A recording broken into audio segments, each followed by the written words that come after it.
لسنور قازا آمدی 410 خوینکار پیشکشی ازمون اندرکی کرینه بو قوناغ 12 آماده ای. لیتنه بنگه ازمون لپارێزگەها دووکی هەیە. لەومەژی خوینکار دخوازن کو بنگهێک لە سنتەرێ قازا ناڤڕی بێتەڤەکردن. ji ber ku zora bi zehmetê dibaredûxekê nihaya aborî de rojane hatun û çûnê bikey bû nêzîkî 100 kîlometra.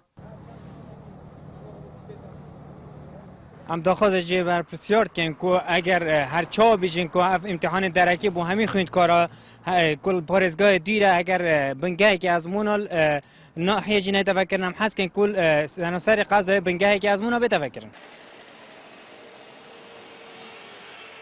والله یومش وزارت پروردگار بوما بنگه که امتحانات خارجی قضا آمدی بتفکرن چون که زور زحمت ده همین روزا مر بچیده دو که آن بچیده بید اونو گهی همین زارن یا بویا غیرانوش همین رخوایی کسی گهی بچیده بید بچیدو. درباره داخوازی اوان خوینکارم اداخویانی ریوبری گشتی پرورده پارێزگەها دووکی وەرگرتیە. هەوڵێت هاتینە دانان gelek جها gelek جارای هاتینە yani hatiye tarihkirin ku ev arîşe bête çareserkirin belê tan ke sistemê ezmonê xorrêkî nadet ku ji dervey senterê parêzgehê ev ezmone bêne encam dan.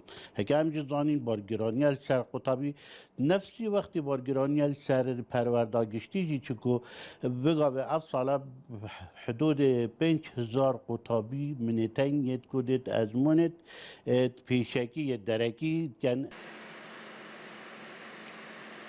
Biryara li hejdê evê mehê ezmûnên derekî li parêzgeha Dûgê dest pê bikin. Piraniya xwînkarên pêşkêşî derekî kirîn li Snûrê Qaza Amedê li nahiya Şêladizê bûyne ku nêzîkî 200 xwînkaran e. Xwînkarên derekî pêtîvî 7-8 roja pitir ji 9 kîlometra bibirin ta ku bigihine bingehê ezmûna li parêzgeha Dûgê.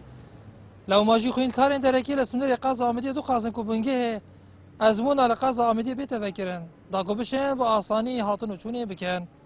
Nihat Uremariyên Nartî, Qaza Amediyê.